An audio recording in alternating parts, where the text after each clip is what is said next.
Hello miyam bagi channel tara nukchari hai to miyam akoi ngarang Guwahati da lae haiding dang or bani na video to kapa ngamdraba ado hoje akoi hotel da ne ba ado ko ngatang leiraga kaino to dum koi ba thoni masi se live pharam ge tawba do koi khara thengdo khare do na chapang maudra ba yang adum chalani ado ngasi kada koi ba do miyam da share tawrake adani miyam aina video se haidi ngarang du kapa ngamdra ba nga wa ba ga kariga dum thene angang le kariga ne dum thiba da khotpa da do ngasi adum ko chalam dai de ne dum kapa ga na tawni ado horen kara chappa khotpa do dum yam de share tawrake bene nga mathang yeng mina da si apai thoge tawi lo sana lore ba angang si ju loi ne lore thoni ado yeng la ke na yam ko jiktoya ajik nam Kalakshetra do ini jalani ada yang lagi miyam cepat berpedusu ahan baik Kalakshetra do ini baru lagi angan sini kemana kemana cuma 3 menit depan boleh jangan lupa ya sih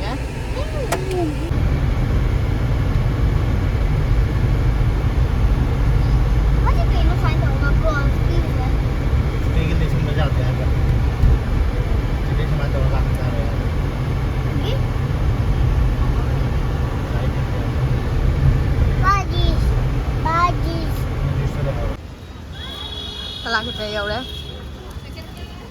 sendiri tiket lagi ya sih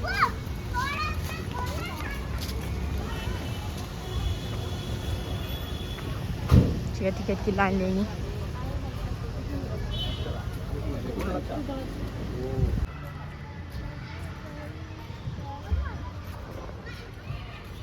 ना गाड़ी parking नहीं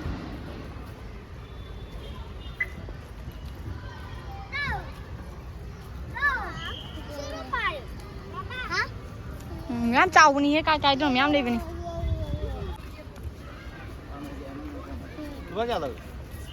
parking ba yang kai ba kundra oh angang ma chai mangai ma khalau de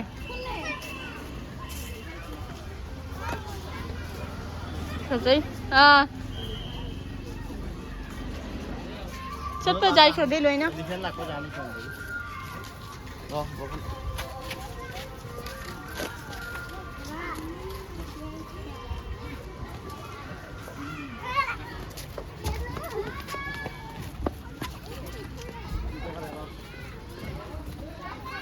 Mama phang ra phang qua đi lá suno bi itu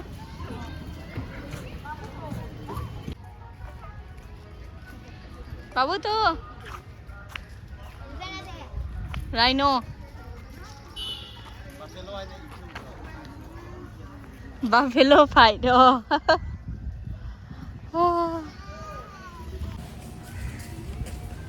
yang aku ulang menengah apa nih ada cold drink gumbai sing gumbai thaga nam thina size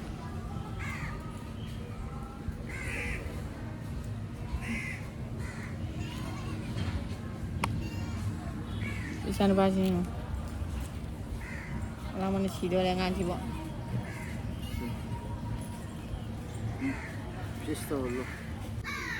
babu jangan sih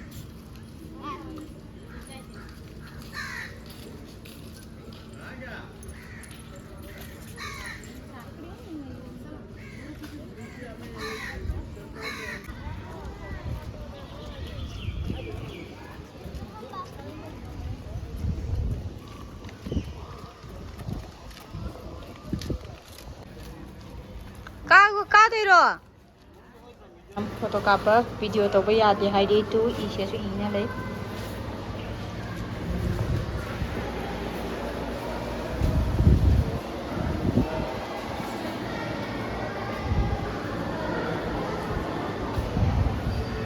se Kalakshetra gi manung da ne ba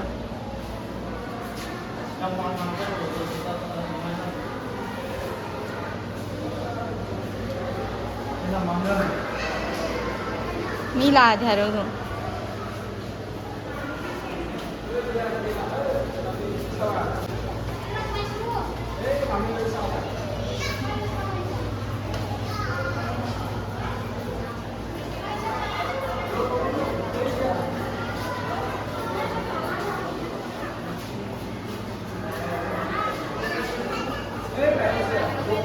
Banasur.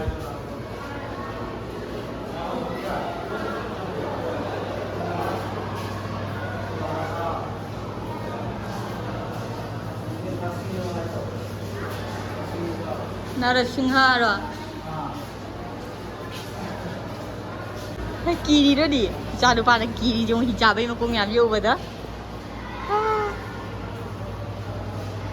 Cái gì thế cái gì nè? Thật ra ये दिया था ना वो मैं को.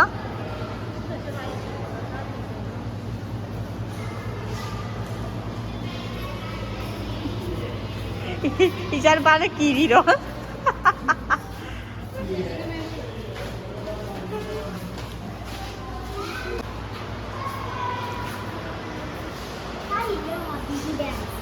근데 이제 오더라.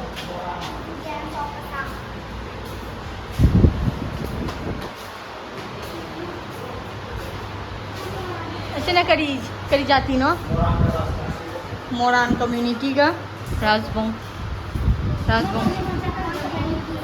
My Maggi जाती अच्छा ना कहीं ना झूमर dance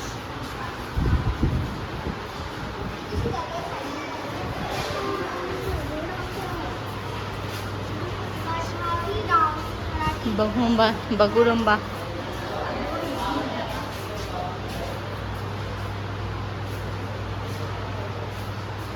Nepali sina sama sina kayo no Lang sinigo lasing de lang degi pi kamay ha jenge đâu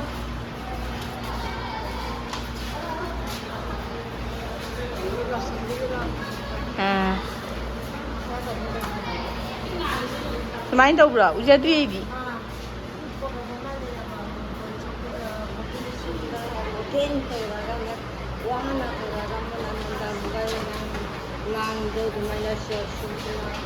Kisah tu benda?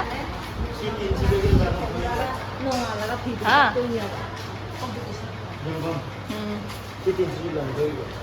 Setting juga hilang.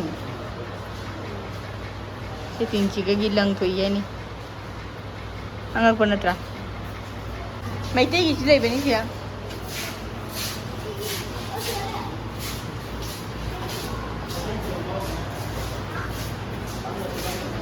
Mấy tí xe mina cái nó tàu ý mina phi hai bên này bà phi bài đi cái nó tàu bà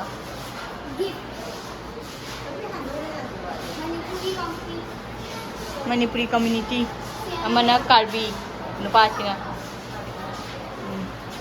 sila Karbi community Jemi Naga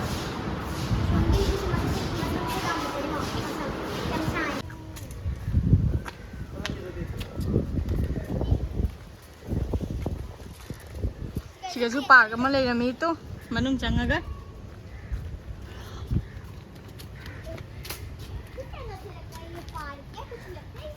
mathak tayong angang tong na bagi train ga lay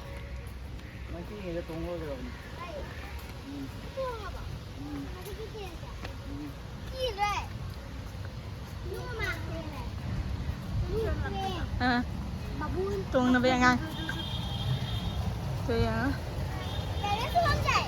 Train tong bagi tiket na tagi changa ga law doi ni madak ta train lai se sigi tiket ni ai ta ni je tong ai ja ti le ai oi tong madra kamu tong ge ro tong ge cho papa tong rồi doi đi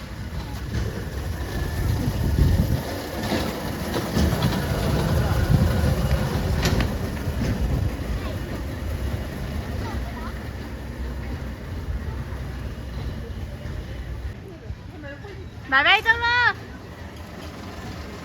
Bye bye.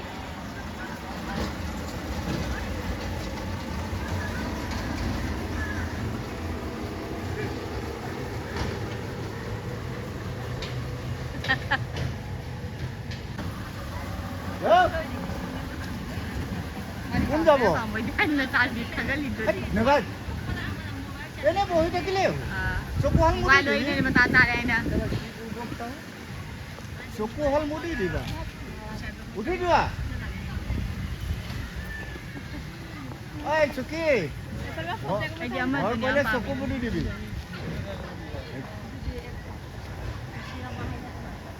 ꯃꯣꯏꯁꯨ ꯍꯧꯖꯤꯛ train ꯇꯣꯡꯕ ꯂꯣꯏꯔꯦ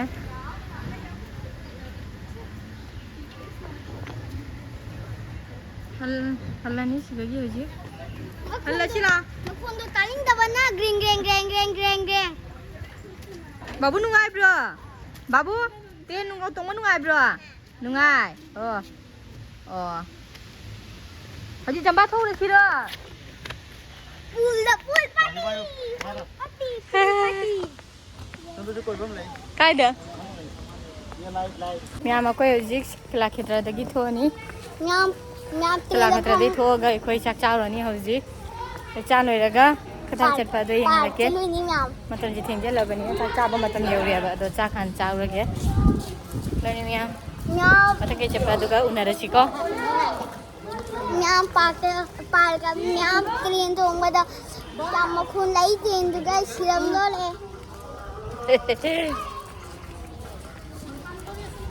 ꯑꯩꯈꯣꯏ ꯍꯧꯖꯤꯛ ꯆꯥꯛ ꯆꯥꯅ ꯂꯣꯏꯔꯦ ꯌꯥꯝ ꯕꯦꯂꯨꯟ ꯆꯥꯛ ꯆꯥꯕ ꯃꯇꯝꯗꯗꯤ ꯀꯥꯞꯄ ꯉꯝꯗ꯭ꯔꯦꯕ ꯑꯗꯣ ꯍꯧꯖꯤꯛ ꯄꯥꯔꯛ ꯑꯃꯗ ꯑꯃꯨꯛ ꯆꯠꯀꯅꯤ ꯑꯗꯣ ꯑꯗꯨꯒꯅꯦ ꯑꯩꯈꯣꯏꯅꯤ ꯃꯃꯥꯒꯩꯒ ꯏꯁꯤꯡꯗ ꯊꯨꯝꯒꯅꯤ ꯗ꯭ꯔꯤꯝꯂꯦꯟ ꯍꯥꯏꯕ꯭ꯔꯥ ꯀꯩꯅꯣ ꯑꯗꯨꯒ ꯆꯠꯇꯣꯏꯅꯤ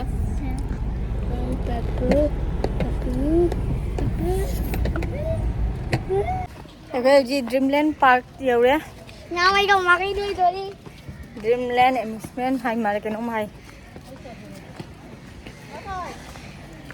ꯌꯦꯡꯍꯜꯂꯛꯀꯦ ꯁꯤꯗꯒꯤ ꯇꯤꯀꯦꯠ ꯂꯧꯗꯣꯏꯅꯤ ꯇꯤꯀꯦꯠ ꯆꯪꯉꯤꯅꯤ ꯑꯩꯈꯣꯏ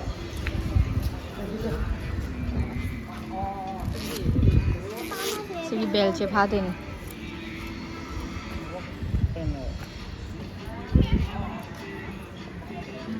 tadi gadingnya pura-pura ꯑꯥ including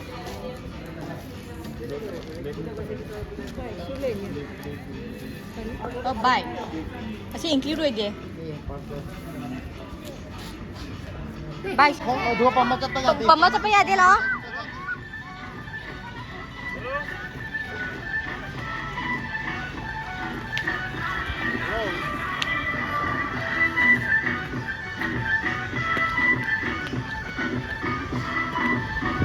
ꯏꯆꯥꯅꯨꯄꯤꯅ ꯁ꯭ꯋꯤꯃꯤꯡ ꯇꯧꯁꯤ ꯌꯥꯏ ꯏꯕꯥꯏꯅꯤ ꯁ꯭ꯋꯤꯃꯤꯡ ꯇꯧꯅꯤ ꯍꯧꯖꯤꯛ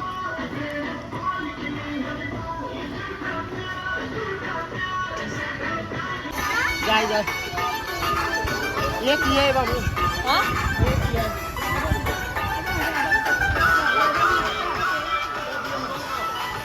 ꯀꯥꯏꯗ ꯏꯆꯥꯅꯨꯄꯤ ꯀꯩꯒ ꯍꯧꯖꯤꯛ ꯗ꯭ꯔꯦꯁ ꯆꯦꯟꯖ ꯇꯧꯔꯨꯒꯦ ꯃꯥꯅꯦ ꯏꯁꯅꯣ ꯆꯪꯁꯦ ꯍꯥꯏꯁꯦ ꯀꯩꯅꯣ ꯇꯨꯗꯨ ꯂꯩꯗꯣ mi lain ding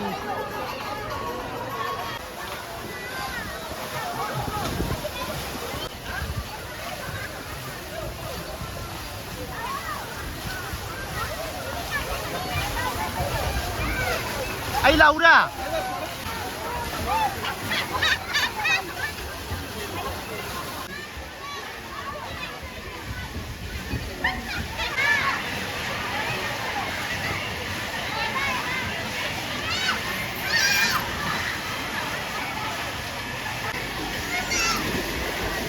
ꯏꯆꯥꯅꯨꯄꯤꯒ ꯑꯩꯒ ꯀꯩꯅꯣ ꯁ꯭ꯋꯤꯃꯤꯡ ꯇꯧꯕ ꯂꯣꯏꯔꯦ ꯁ꯭ꯋꯤꯃꯤꯡ ꯇꯧꯕ ꯃꯇꯝꯗꯗꯤ ꯑꯩ ꯚꯤꯗꯤꯑꯣꯗꯣ ꯀꯥꯞꯄ ꯉꯝꯗ꯭ꯔꯦꯕ ꯐꯣꯟꯗꯣ ꯄꯥꯏ ꯌꯥꯗꯕꯅꯤꯅ ꯑꯗꯣ ꯌꯦꯡꯍꯜꯂꯛꯀꯦ ꯑꯩ ꯍꯧꯖꯤꯛ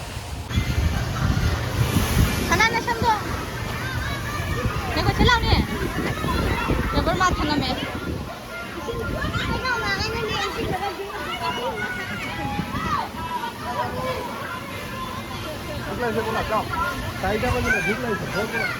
ꯍꯧꯖꯤꯛ ꯑꯩꯈꯣꯏ ꯁ꯭ꯅꯣꯐꯣꯜꯗ ꯆꯪꯗꯣꯏꯅꯤ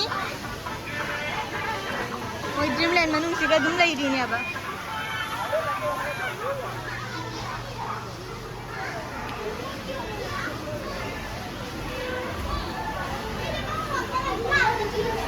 ꯁ꯭ꯅꯣꯗ ꯆꯪꯕꯁꯤꯁꯨ ꯂꯥꯏꯟ ꯌꯦꯡꯕ ꯃꯊꯧ ꯇꯥꯏ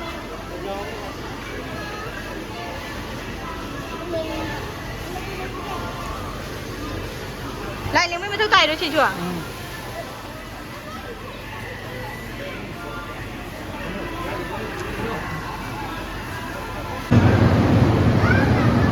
ya yung snowfall tadi sese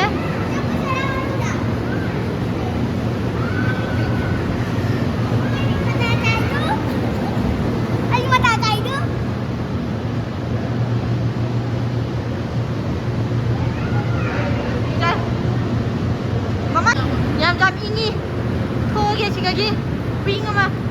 Kau ada kau ni Selfie yang tangkap sini.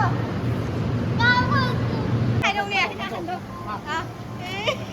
ये शायद वो बाबू Bicara para Ingman dan Nico dah siram dulu. Ni ama ko yaw ji sigagi thoni. Sigagi halani ba. Atun.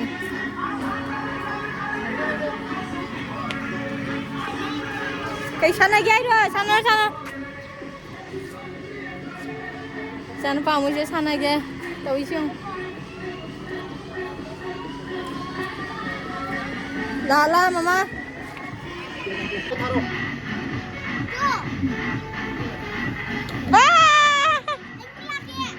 तो बाबू masuk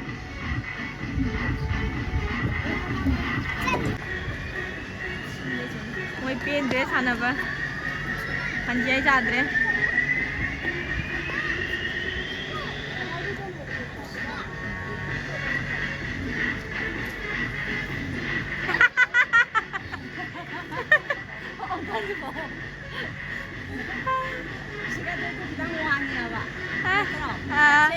Silakan baca. Kisan bahasa halwai jadre. Sigam kakala juice ta kya ne? Juicy corner sigam changare. Kay droge hai mama? Babu kay hai no? Ati ka bang amar mama ware? Ha? Sabi to na. Aku tahu ke nang dalam. Hey ka no wai. Wai. Ini jumping. Nya ma ko sigagi thoe. Mathang di kadai chatoi ba sanda ta re aduna chatpasiya ji room de changani aduni mya sige koi bedi loire hallage tauri haji gari thongi ge mya koi ji hotel yaure hadi nung thang oire yaurak pada adum koi baga khot ba adum ado ji ma papan da cha tha kai na le pia ba ke cha hau ba dukan am leirami mai asiga cha tha ga changani to cha thaga dugagi changrani sidi pathaurani atei thokla roi ai amu adu unarasi ele amai ata ni da mai si ko yi blog se dum loi sel lage yi blog se dum mata asda yi blog se asiga loi sel lage adur hayin kadai chat ko do adum yam unarasi adu do